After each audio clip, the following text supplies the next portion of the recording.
हे बघा, ही जी खुर्ची आहे ना, कृषी विभागामध्ये बरं का, या खुर्चीला या पद्धतीचं जे डिझाईन केले ना, ती न्यायाधीशांच्या खुर्चीसारखी वाटते आणि जनसामान्य यांना टरकतात या खुर्चीला.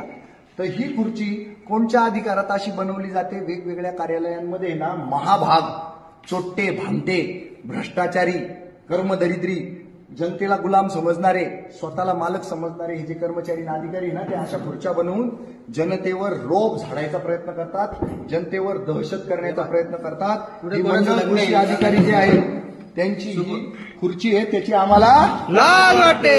हे कोणी न्यायाधीश नाही. तरी न्यायाधीशासारखी खुर्ची जनतेला दहशत करण्यासाठीची जी बनवली त्याची आम्हाला लाज वाटते. आणि कृषी अधिकाऱ्यांनी उद्याची उद्या ही खुर्ची इथून काढायची आहे कंपल्सरी. नाही तर माऊली कुठे गेली? इकडेच. हा, माऊली, ही खुर्ची मला हटवलेली पाहिजे. आणि त्याला म्हणा कोणत्या परिपत्रका अंडर ही बनवली, त्याची डिझाईन तुम्हाला कोणी सांगितली?